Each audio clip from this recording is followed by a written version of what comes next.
Hello again, everybody. Zacatech is here, my very first video of the new year 2016. It just so happens to be my review of the very first UFC event of the new year, UFC 195, taking place on January the 2nd from the MGM Grand Garden Arena in Las Vegas, Nevada. After very exciting and intriguing UFC year in 2015, we begin the new year with a decent pay-per-view. The first two fights were The third fight was decent. The fourth fight, while exciting, but short. And main event saved the freaking card, in my humble opinion. Saved the main card. Best fight of the night by far was the main event. As you see by my subtitle, we had a very intriguing finish. Probably going to be a very well-debated decision. And I will discuss that and how it is debatable. And why I think the decision was made for that main event when we get to that main event. But with only one really good fight, the rating for this pay-per-view is 6.5 out of 10. There was only one really good fight and one that was decent.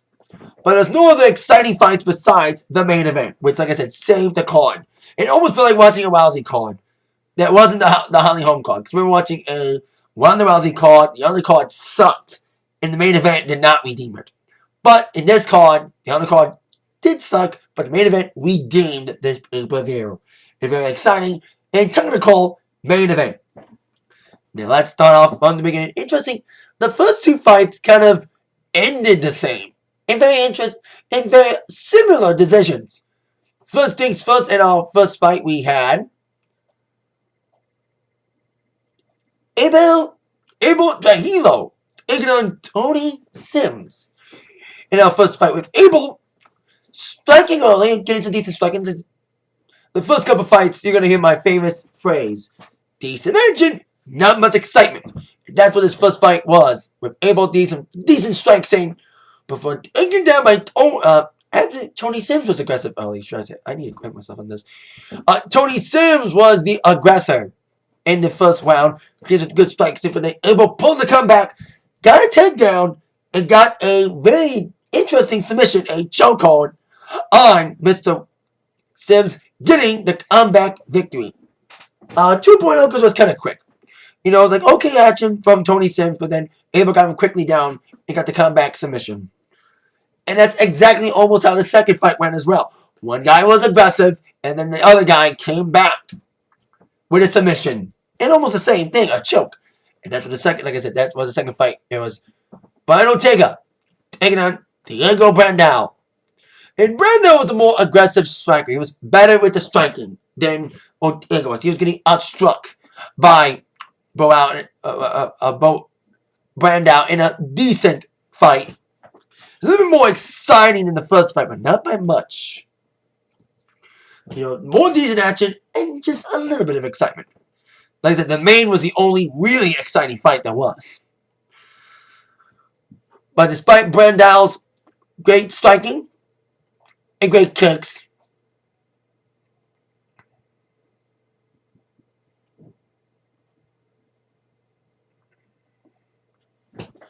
like I said, but then Ortega came flying back with his own striking too. Like his striking was not as good as Brandao, but he stood up, head toe to toe with Brandao with the striking game until in the third, Ortega got Brandao down, tried to go for a choke or an armbar, but then he did turn it into a choke, and it was a nasty choke, a triangle choke. It wasn't a guillotine choke like the first fight, but it was a chokehold that got the victory. It was a triangle and a nasty choke too from Ortega, getting him the victory in the third round by submission. 2.5 out of 5 out of that fight. Like I said, it was better than the first one, but not by much. Like it's just more. It was more decent action and more decent, exciting striking. The striking, the first fight was just decent, but the striking, it was a little bit of a striking fight in these rounds. And it was just a decent striking fight with a little bit of excitement. Now on to our third fight. which was... By the way, the first fight, need to mention, the ABEL Trujillo fight was a lightweight fight. The Ortega Brandao fight was a featherweight fight. This was a welterweight fight, and it was Albert Tumenov against Lorenz Larkin. Besides the main event, there's like, if there was any other fight that was like decent, that went more than a round, this was it. If you can call anything second best in this card, this would probably be it. Because it was an interesting fight because Albert was really aggressive in this fight. And he was more aggressive with the striking and kicks and stuff. But Larkin stood in there, and what got him able to stand toe-to-toe against Albert was Lorenz's leg kicks. He went for the leg kicks big time. He was more leg kick guy.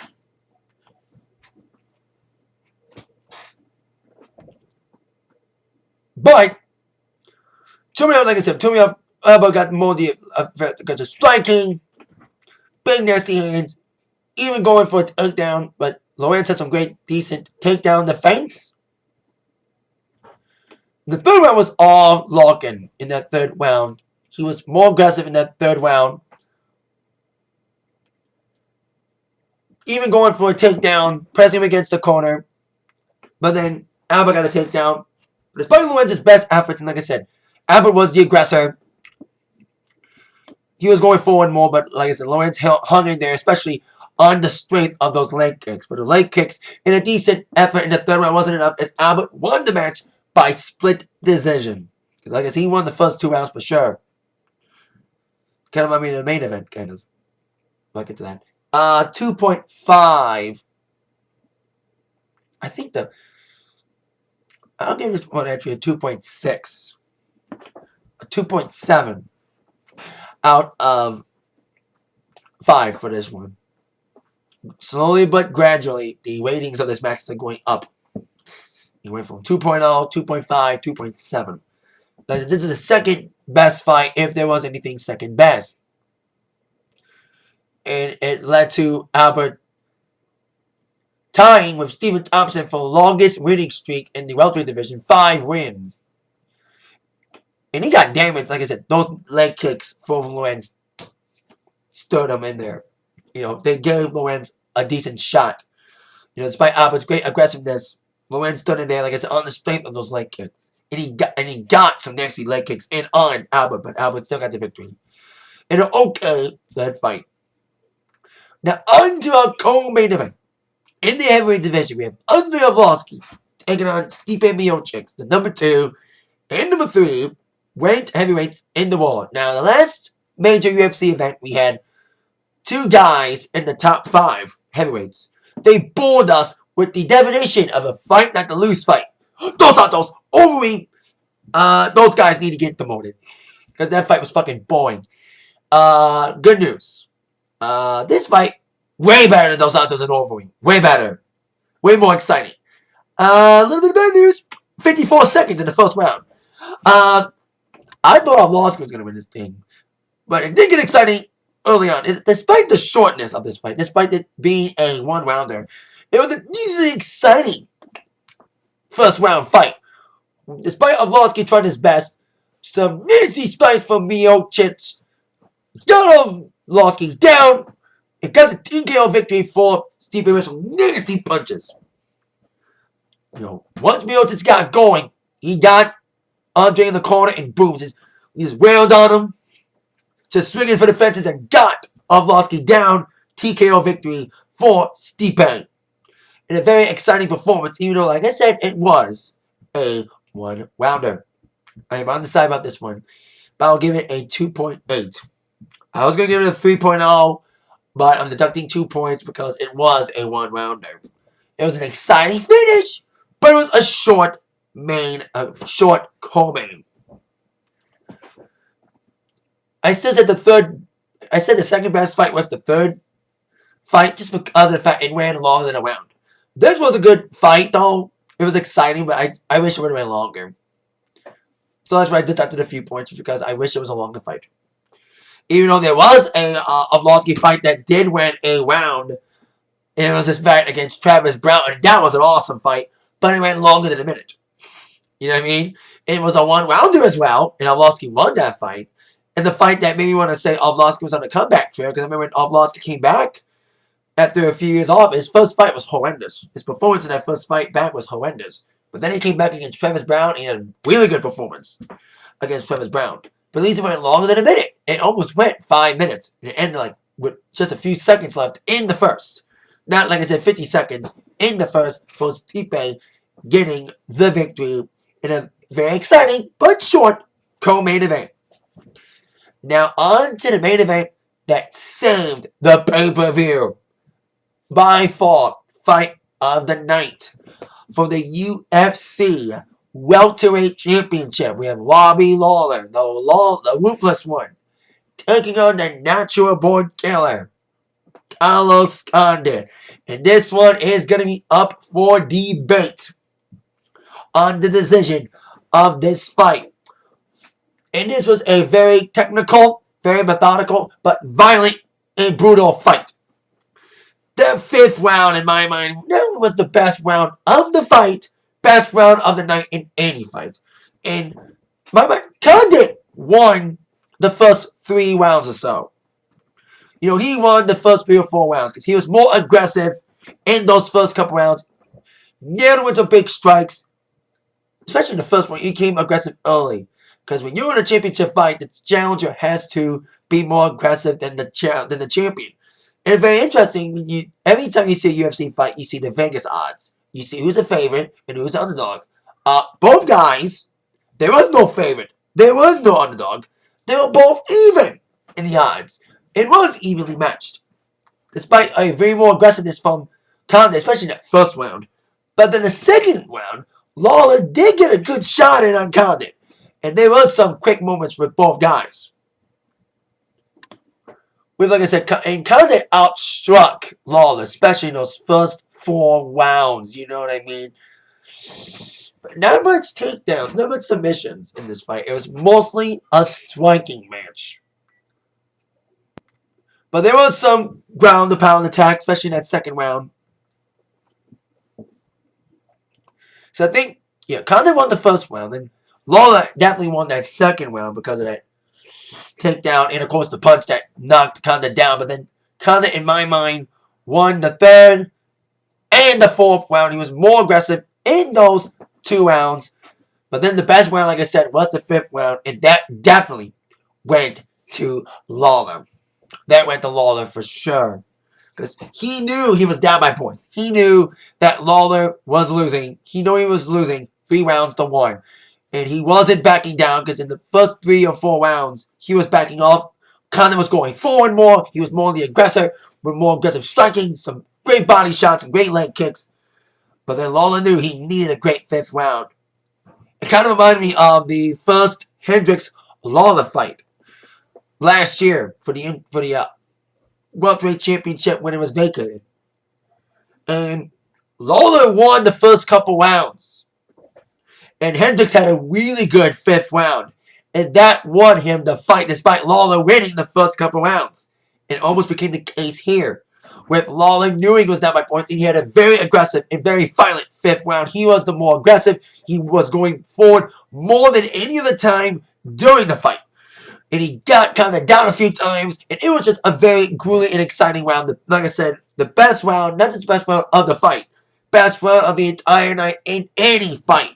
This was the fight I was waiting for all night. An exciting fight, a grueling fight that none of the other fights, with the exception of maybe the 3rd fight, got to be. You know, like I said, the co-main was exciting, but it was only a 1-round fight. This is the best more than one round fight of the night. For sure, like I said, it redeemed the pay-per-view after some so-so matches on this first pay-per-view of the year. With Lawler winning that 5th round for sure. With a very aggressive showing. He was more aggressive than any point in the round. So then we got to the judges' scores.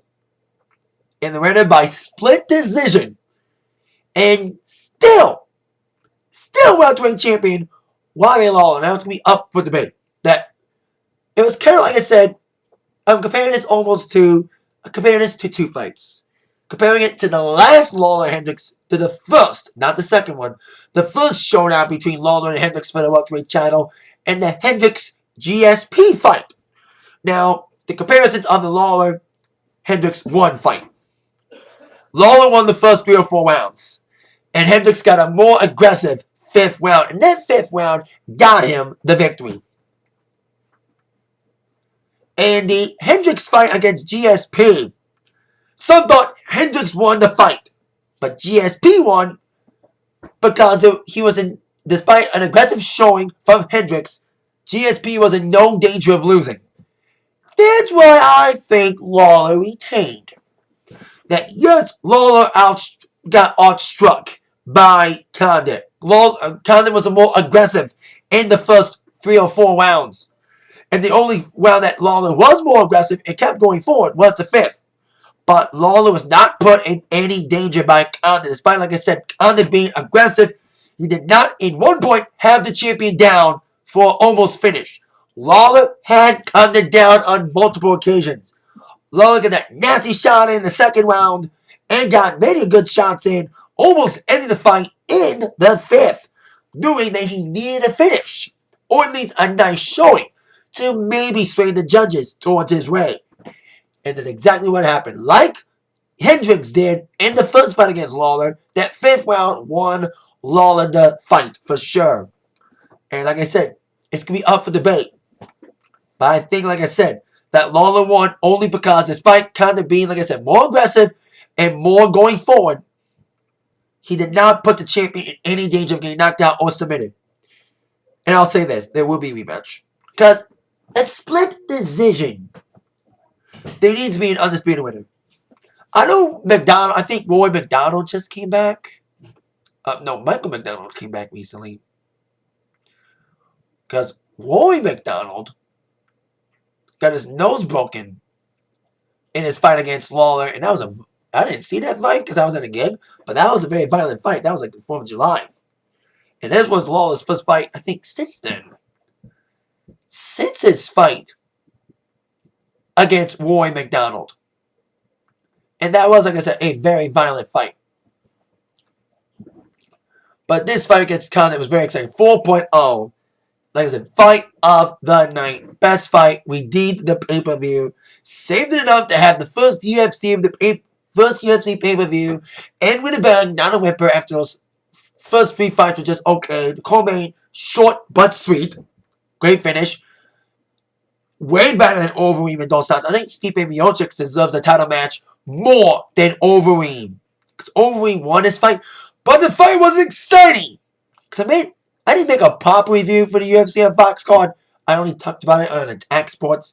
But I ranted about the Overeem and Dos Santos fight. That I have called some fights fight not to lose fights.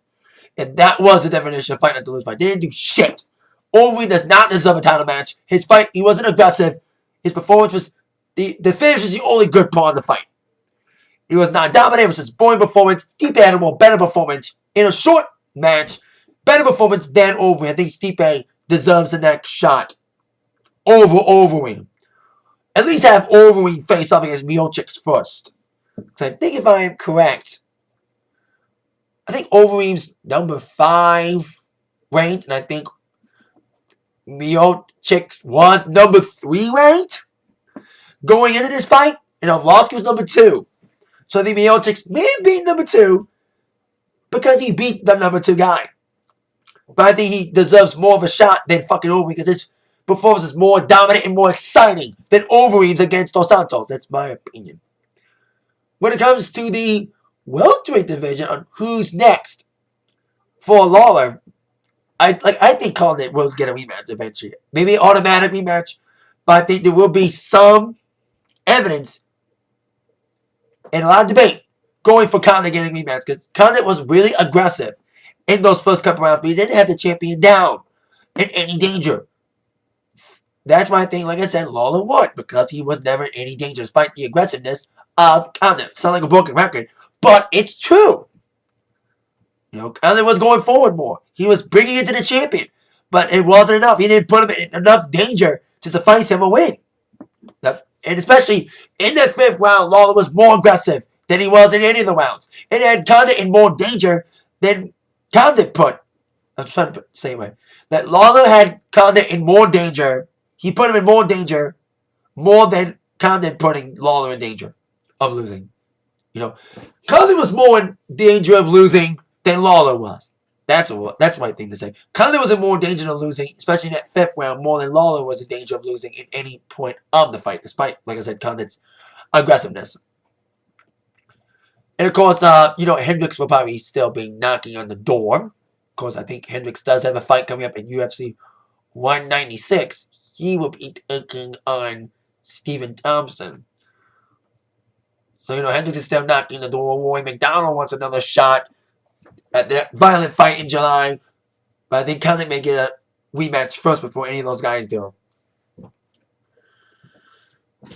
But I think we could see a Hendricks fight soon against Lawler. Because they have a win over each other. Hendricks beat Lawler. Lawler beat Hendricks. So I think there needs to be a woman match. So we'll see what comes first. The woman match between Lawler and Condit. And that may depend on, like I said, the Hendricks fight happening next month. Super Saturday. That fight may determine who gets the next fight against Lawler. Whether it will be a woman match between Lawler and Hendricks or a rematch between him and Condit. But we shall see. Depends on the Super Saturday card. And that is it for UFC 195 review. First video of the year. First review of the year. For the first pay-per-view of the year for UFC. Final, like I said, the rating of my rating for this pay-per-view, 6.5 out of 10. It's only because of the one really good, exciting fight. And there was a second fight that was decently exciting, but not as exciting as the first, as the main event. Like I said, main event was the only really exciting, really good fight of the night, and that saved the pay-per-view. We'll see if we have a more consistent card next Sunday, Divisional Sunday, when Dillashaw defends his title against Dominic Cruz, the man who never lost the bantamweight title because he got injured. See how that one goes as well. That is it. Thank you very much for watching. Hope everyone's having a happy new year thus far. Happy 2016 with that in mind. For the first time this year, you've been attacked by the review from Zach. See ya. Yeah.